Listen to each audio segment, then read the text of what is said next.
Como parte de la diagramación de programas, utilizando el paradigma de programación orientada a objetos, vamos a trabajar con Letino UML para diagramar clases.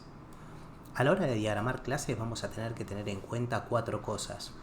La primera es que todas las clases van a contar con un nombre. Ese nombre va a estar descrito en Pascal Case. Pascal Case es si el nombre de la clase tiene un nombre compuesto por 2 o más palabras, cada una de las palabras van a empezar con mayúsculas. Y en el caso de que se trate de un enumerador, lo que estamos diagramando, va a tener que tener el título entre menor y mayor con la palabra enum.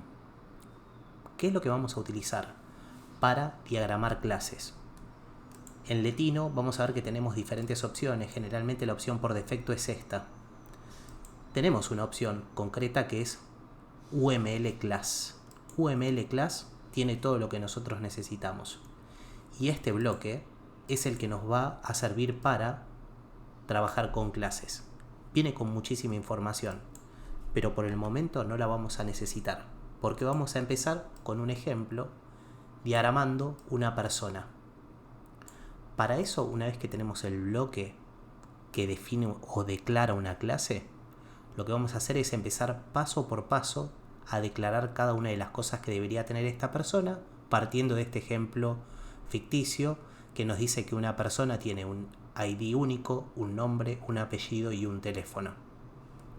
Para eso lo primero que tengo que hacer es darle un nombre. Es una clase, es la clase persona. Por lo tanto, como es en Pascal Case, voy a poner persona. Entre cada una de las cosas que tengo que definir en mi clase, en el UML de mi clase, voy a tener estos separadores que van a separar mi nombre, los atributos y cada una de las cosas que vienen después. ¿Cómo hago esas líneas? En la próxima línea lo que tengo que hacer es poner un menos.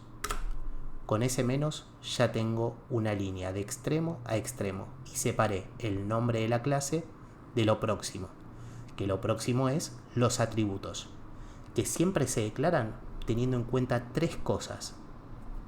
Su visibilidad, el nombre, que va a estar escrito en Camel Case. Camel Case es que si el nombre está compuesto por 2 o más palabras, la primera palabra siempre va a empezar en minúsculas y las subsiguientes en mayúsculas. Y por último, van a tener que estar precedidos por el tipo de dato. Cuando digo el tipo de dato, entonces es qué tipo de dato va a ser, por ejemplo, el ID único, el nombre, el apellido o el teléfono. Este es precedido por, son 2 puntos. Entonces, los atributos que me dice que tiene que tener esta clase son un ID único, que podemos decir que es un string, un nombre, que también podría ser un string, un apellido, que puede ser un string, y un teléfono, dependiendo de la cantidad de números que tenga ese teléfono, teniendo en cuenta las limitaciones que tiene, por ejemplo, un int o el tipo de dato que utilicemos, sobre lo que no vamos a hacer foco ahora. Entonces podríamos tener 3 strings y un int. De esa forma, teniendo en cuenta que lo primero que tenemos que declarar es la visibilidad y siguiendo lo que conocemos en términos de los principios de la programación orientada a objetos y haciendo foco sobre el encapsulamiento, los atributos no los vamos a exponer, por lo tanto los vamos a hacer privados. El ID dijimos que es string, cumpliendo el tercer punto, tiene que ser precedido por 2 puntos, el tipo de dato, su visibilidad, su nombre y precedido por 2 puntos, el tipo de dato. De igual forma lo vamos a hacer con el nombre, que también lo vamos a hacer del tipo string, apellido y teléfono.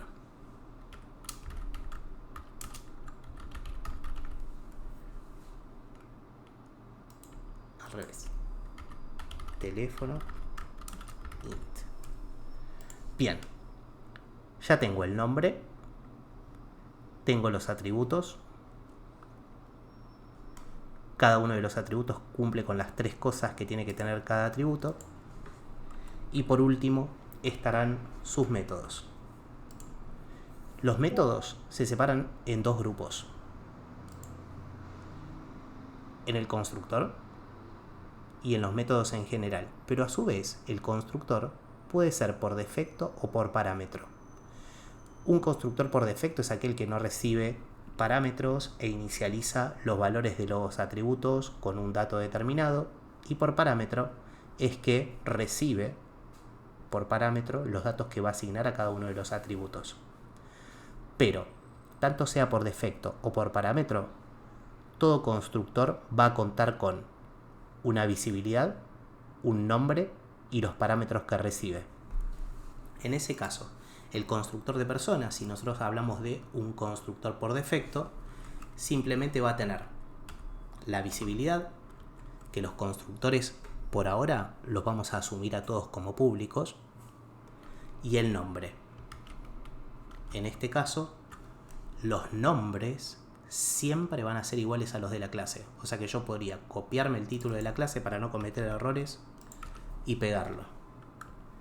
Y entre paréntesis, los datos que recibe por parámetro. Esto es un constructor por defecto. No recibe datos como por parámetro y se va a encargar, cuando desarrollemos su lógica, de asignar valores por defecto a cada uno de sus atributos. O podríamos tener una sobrecarga del constructor que reciba cada uno de los datos y los inicialice con el dato recibido por parámetro.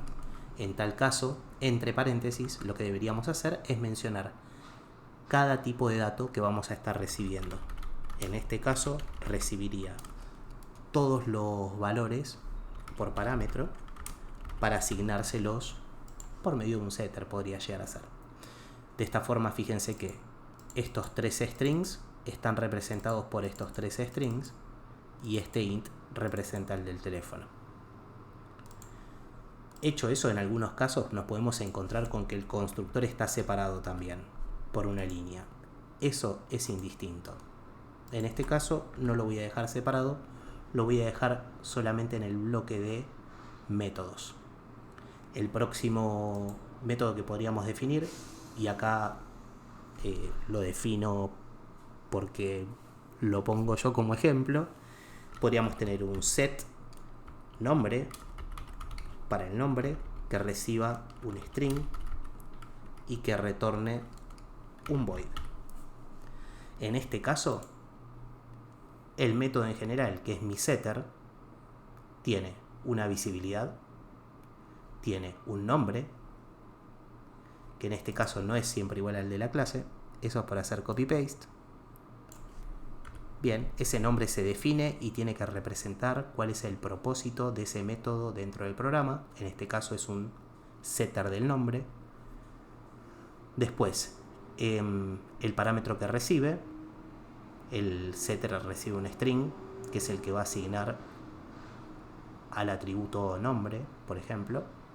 Y por último, lo que retorna. Deberíamos agregarle un precedido de 2 puntos, lo que retorna.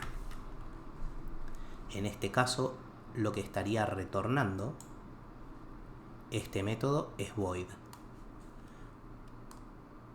Vamos a renombrar el E a F, ya vamos a llegar al F. ¿Y cómo podría ver que no sea un void? Con un getter. Voy a hacer el getter del nombre,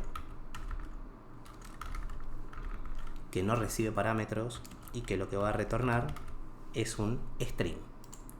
Este string representa al tipo de dato, el getter es el nombre, el más es la visibilidad para que pueda ser accesible desde fuera de la clase persona, no recibe parámetros y precedido de los 2 puntos es el tipo de dato que retorna. Lo estaba duplicando. Bien, esto puede pasar. Entonces sigue siendo esto último, que es que si un método es estático, lo precedo y lo finalizo con guiones bajos. Si yo quisiese hacer que este método sea estático, al ponerle guiones bajos al iniciar y al finalizar, lo que va a hacer es subrayarlo. Hagamos foco sobre esto. Voy a borrar los guiones bajos. Lo que sucede cuando saco el guión bajo es que se va el subrayado. Cuando le pongo los guiones bajos, lo subraya. En UML, cuando nos encontramos con algo subrayado, refiere a que es un método estático o un dato estático, que lo podemos ver en los enumeradores también. Entonces, dicho esto, tendríamos diagramada la clase persona, que es la que se refería en este ejemplo ficticio.